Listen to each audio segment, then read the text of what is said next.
mga idol, magandang hapon sa inyong lahat mga idol. So ngayong araw mga idol, mag-update lang tayo dito sa ating Tupa PCP Bullpup. So may mga natapusan din tayo dito. And hopefully dito mga idol, makikita natin yan or malalaman natin kung ano yung mga, kung may pros and cons siya mga idol. So mga sana pagbuklas natin ito, so meron tayong mga nakita mga idol. So ayan, papansin nyo, meron na rin tayong gate. So yung tatalakayan natin yan mga idol, din sa dulo mga idol, mag-shoutout tayo. So napakarami nating shoutout. So ilalagay ko natin sa dulo after this video mga idol. So ayan, sa mga nagpapa-shoutout, ayan, may mga tanong din doon na hopefully masagot natin mga idol dun sa shoutout na yon.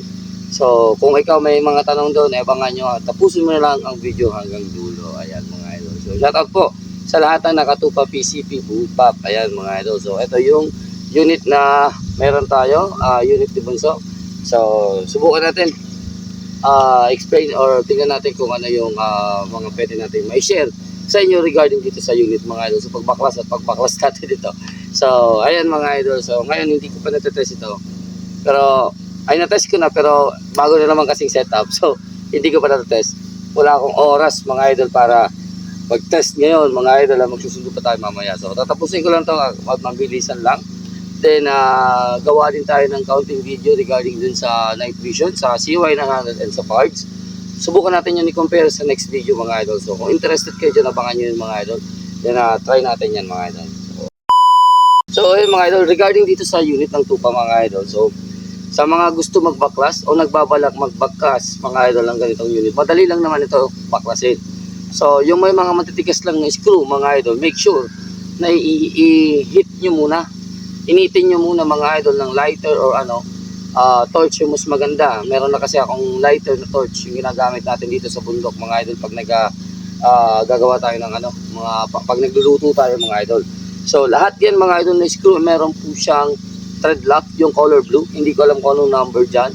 So lahat yan meron. So lahat yan mga idol, halos matigas talaga tanggalin yan. So once na naman na natanggal nyo na or nagalaw nyo na, okay naman na siya. So huwag niyong pilitin pag matigas pa mga idol sa mga nagbabalak magbaklas. So ito pa, meron pa tayo ditong isa na pwedeng makita regarding sa pagtanggal ng mga screw. Yung ating barrel dito mga idol, wala po siya ditong set screw o grab screw dito sa dulo. So hindi ko lang alam kung kaya magkaroon ng epekto yun sa ating accuracy. Kasi yung grab screw lang niya mga idol is dito lang sa unahan isa. Tapos ito nang parang barrel band. So yun lang ang nag-grip sa kanya mga idol. Ito naman nasa likod mga idol, hindi rin ito mga idol nakakatuko doon sa inyong barrel kasi tatamaan niya mga idol yung rod. So yung rod ng pagkasa niya dito. So hindi siya pwede. So hindi mo siya pwedeng itagos diyan mga idol. So okay, dun sa barrel wala tayong ganyan lang ang ating nakita. So dito talaga sa dulo merong ribaba. So lininis ko naman na, pero parang walang improvement. Walang improvement tayong nakuha dyan. So hindi ko alam kung kailangan talaga yung lakihan, pero hindi ko nagagalawin yung barrel mga idol. So or kailangan natin i-torno. May nakapagsabi din sa atin mga idol na yung barrel ng Tupa is hindi po align yung kanyang crown.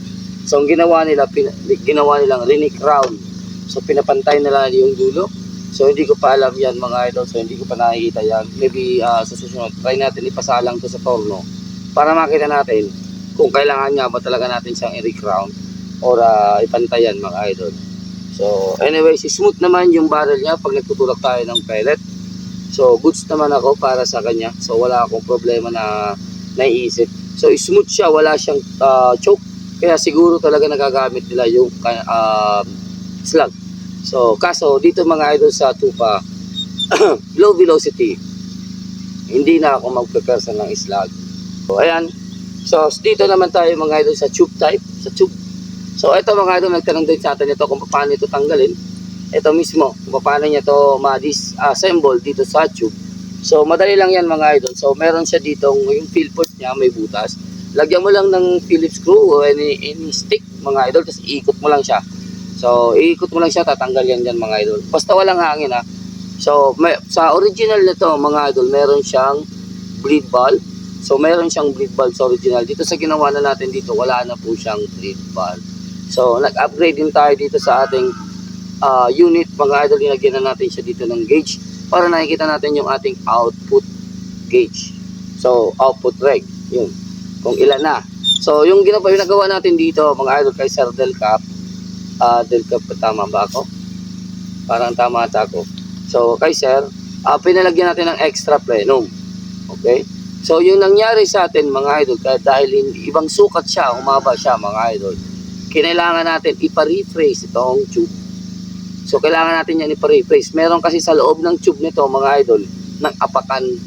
So parang dito sa gitna, makapal yung kanyang diameter na thickness ng tube kaysa doon sa gilid, sa may o-ring na part. So palinis natin yon, napalis natin yon, and pinalish na din natin para lumapat yung o-ring kasi nahirapan tayo, sumisingaw. So okay na siya mga idol, tinira natin ng liha. So ayun, may extra plenum tayo, take note. Nag-extra plenum ako, but hindi po ako naka-gain ng power. So wala po akong nag-gain na power kahit akitan mo yung reg output mo. Wala. So papasok tayo dyan at kung paano at bakit yan mga idol nangyayari. So dito naman sa sound, wala na tayo ditong problema. Sa thread niya, wala tayong problema. Yung problema ko lang, hindi ko alam yung thread. Kasi yung 1/2 natin mga idol, kasya siya. Pero parang maluwag. So parang parang maliit siya ng kaunti sa 1/2. Ewan ko sa thread na maliit siya ng kaunti. Yung kasya niya, yung thread natin sa Nimrod na 1/2 1/2 yun ang kasya.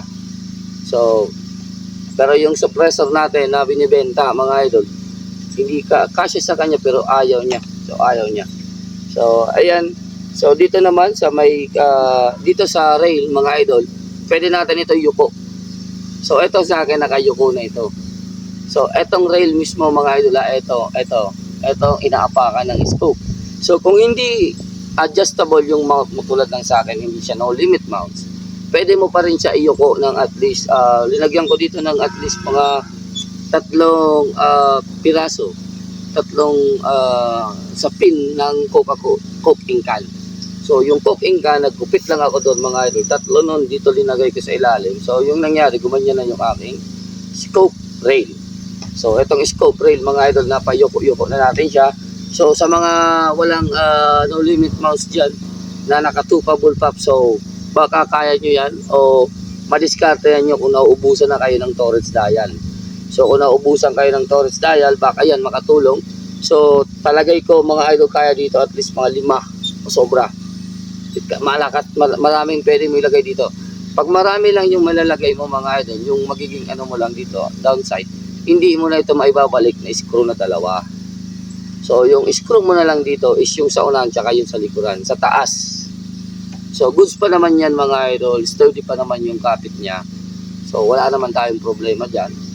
So dalawa nga yung screw niya, pero isa lang yung isa lang yung nandito sa likod So anyways, pwede mo yung gawin sa mga hindi pa po alam. So pwede nyo pong i-tilt yung inyong scope rail. Ayan.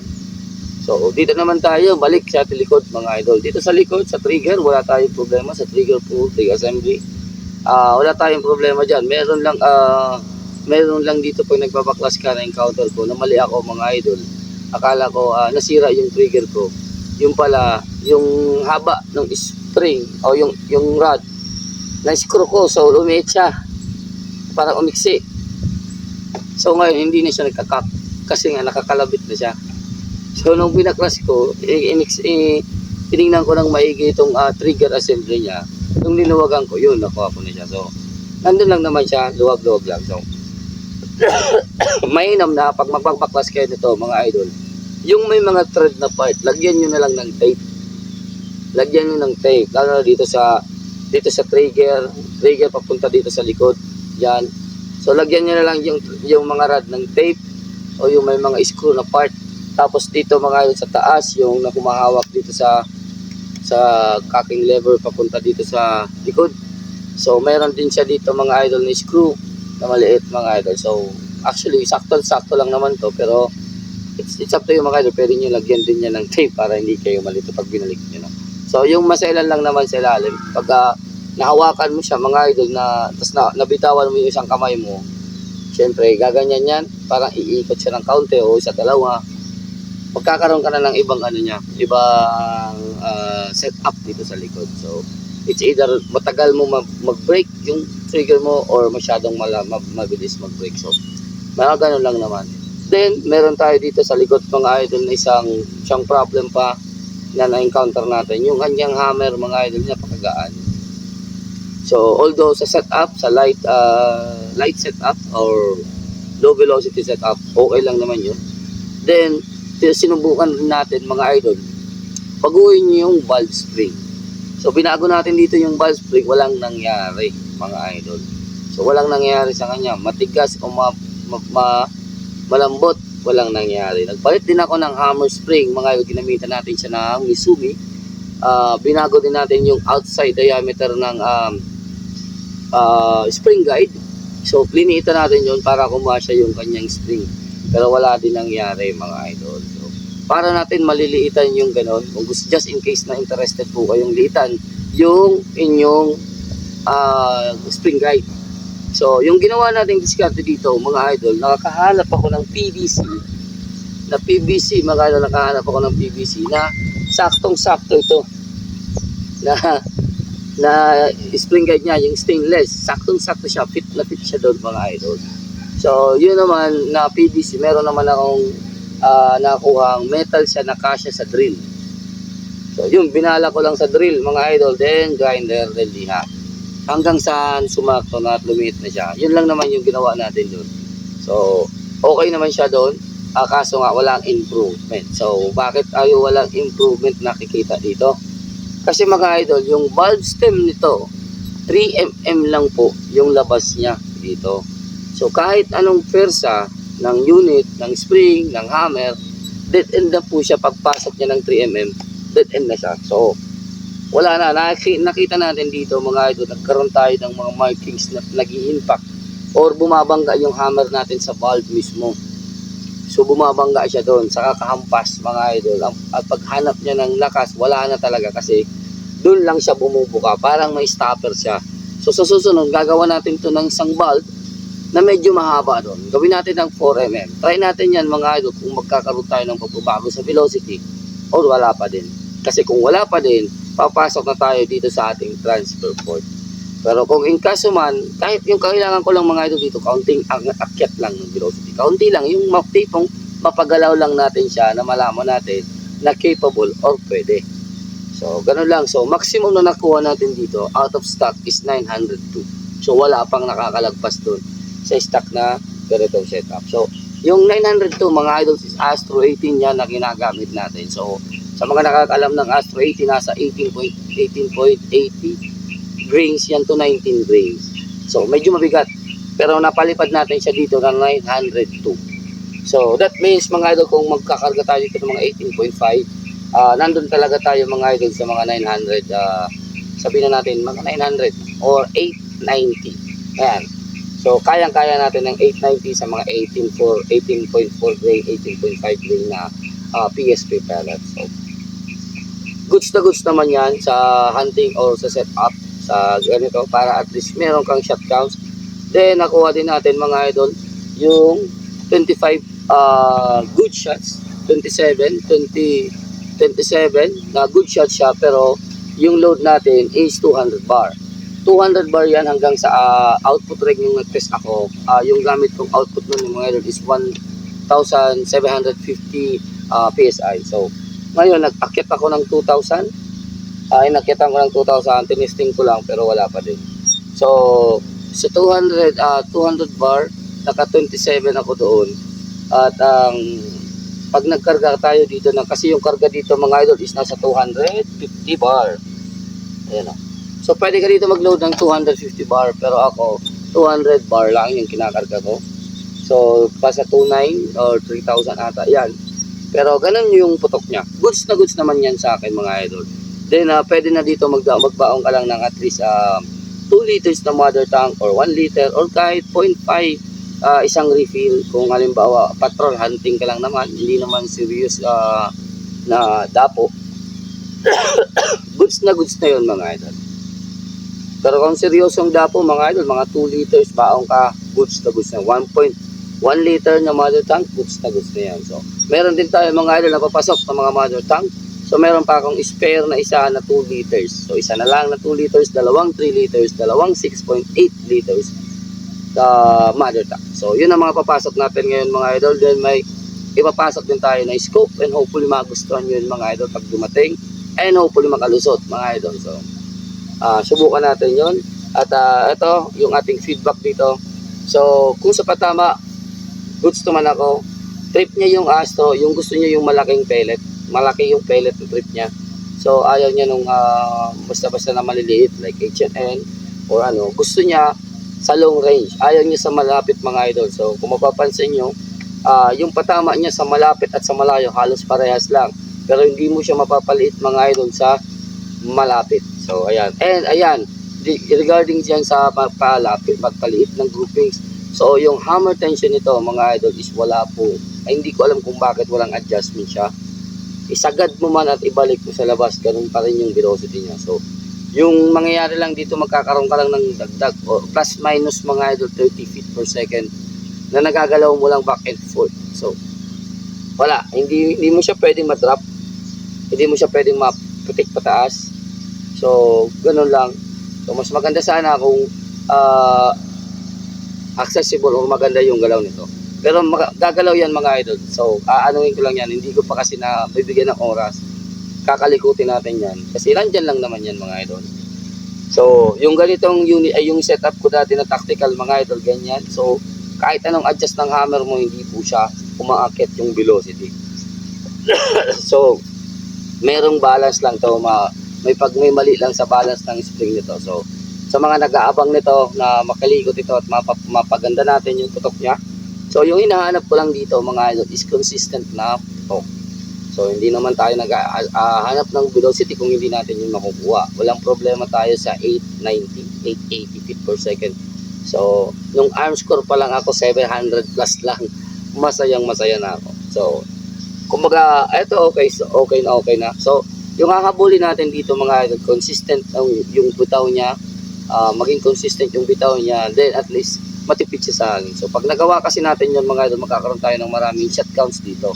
So 30 to 35 shots per fill bago ka makarating sa inyong output, mapakaganda na. So goods na yan as long as na hindi nagbabago yung kanyang velocity. So nagbabalak maglagay ng extra plenum, eto lang muna yung review ko natin dito. So yung extra plenum natin is hindi po siya gumagana dahil dito sa liit or sa maiksi masyadong valve. So kakalikutin ko pa yan, babaguhin ko yan, gagawa natin yan ng bago. Makikita natin yan mga idol. Try ko, subukan ko mga idol pag nagagawa tayo nitong video sa bago yan. Ipuputok natin siya ng ganito, kung ano yung siyang laman niya. Then babaklasin natin, papalitan natin yung valve niya. Then puputok natin, tingnan natin kung magkakaroon tayo ng panibagong putok. Habaan natin ng kaunti, mga 1mm or 1.5mm yung kanyang valve spring, valve stem. Then i-extend natin yung kanyang spring, palitan natin ng magandang klaseng spring, and hopefully makita natin kung anong performance niya. So baka doon makuha natin ng maganda. Then baka alamutin na natin yung ating valve para mas lumambot. So maraming ganito, nilalambutan nila yung kanyang valve spring. Okay, para daw lumakas. Yes, pwede.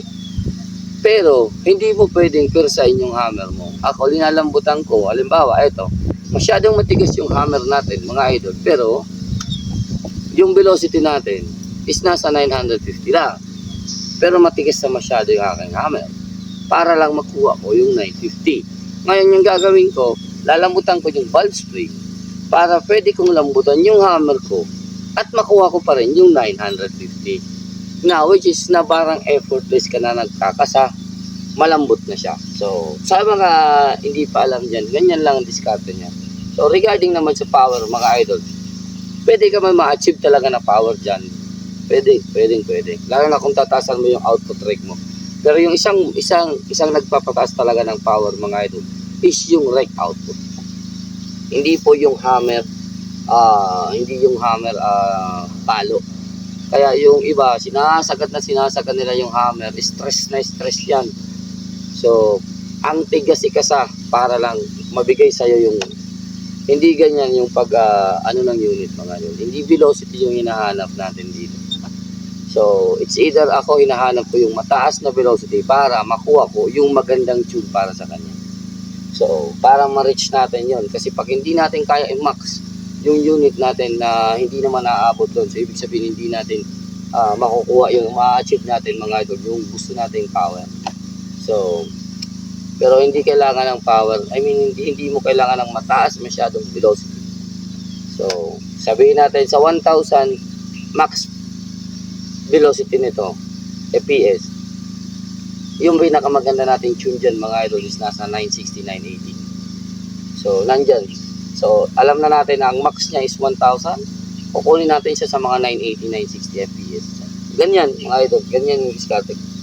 So, hindi natin pwede kunin dun sa sagad na hammer. So, ibig sabihin, bababahan natin yung hammer ulit para makuha natin yung 980. Ayan mga idol. So, ayun, simpleng ano lang sa may mga karagdagang katanungan dyan mga idol. Pwede nyo ilagay sa comment section mga idol. Yung inyong mga katanungan dyan. And hope siguro isang video na lang yung ating shout out mga idol. At masyadong may na tayo dito, 20 minutes na. So, yun lang for now mga idol. And hopefully, may natutunan tayo dito mga idol na nagustuhan natin yung ating video. Hanggang dito lang. Take care. God bless. Peace out.